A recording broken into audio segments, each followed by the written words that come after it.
name is Grace Wilkinson and I'm in grade 10 here at Walnut Grove.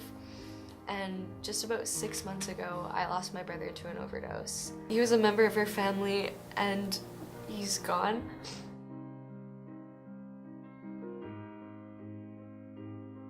My name is Madison and I am a former graduate at WGSS. My name is Judith and I lost my 19-year-old son Preston to a fentanyl overdose on March 11th of 2015, and he was a Walnut Grove student and he was full of life and full of love, and we all miss him. My name is Mitch and I volunteered to make this video because I got a friend in rehab and another who's actually passed away. My name is Penny. I have a child who goes to Walnut Grove Secondary School. I'm a respiratory therapist by trade.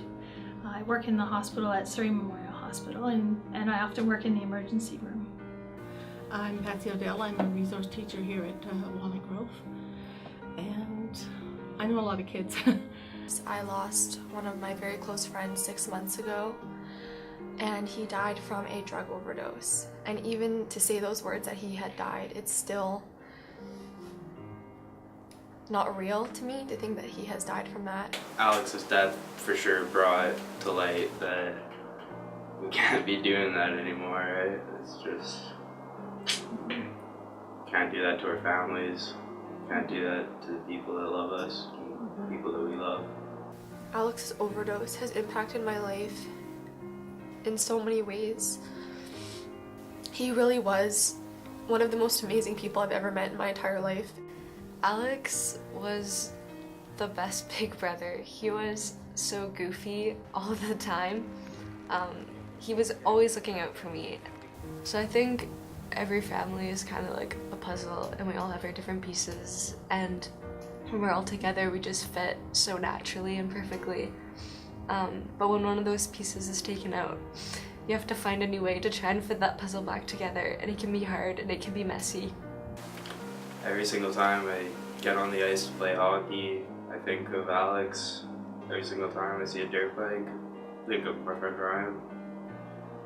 Stuff, everything in life, you just think of them all the time. Hard to get off your shoulders.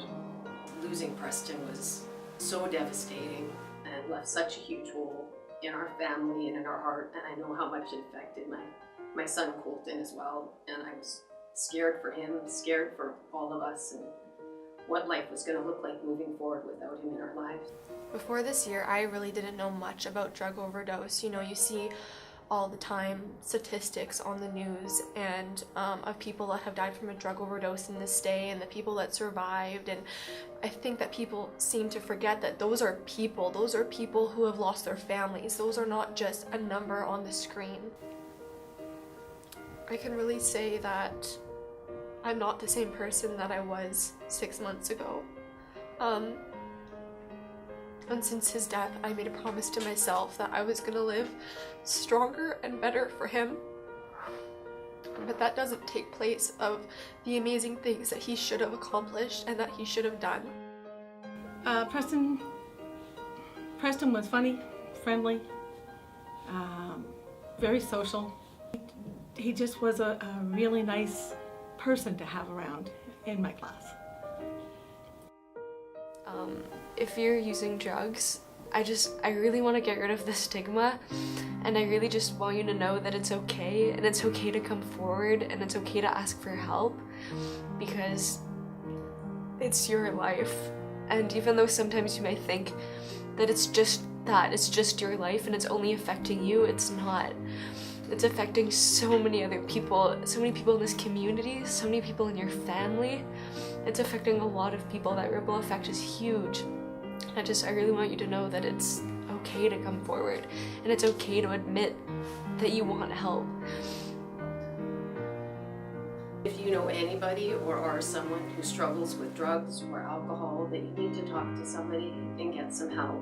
And if you're somebody who has a friend who does drugs or even experiments with any kind of drugs, and they're sleepy or they're tired and you're out with them, you need to call 911 right away, because Preston's life could have been saved if somebody noticed that he was more tired than he should be, and that they couldn't wake them up. It's not just because they necessarily drank too much, even though sometimes that's the case.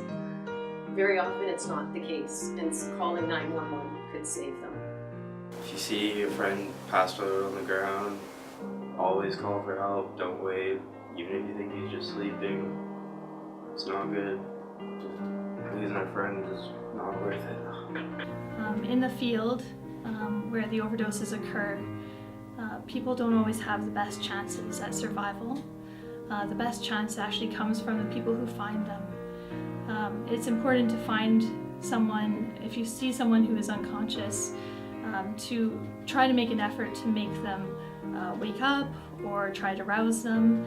If you can't rouse somebody, a stranger or a family or a friend, it's really important that you call 911 right away.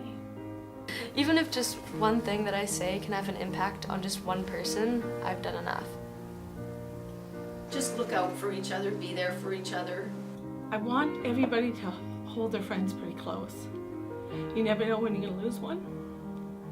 And it's hard when you do, because you can't undo anything. The best thing you can do if somebody needs some help, it's not ratting out anybody by getting help for your friends and the people you love. Everybody needs somebody to look out for them, and if more people looked out for each other, maybe we'd still have more of us still here.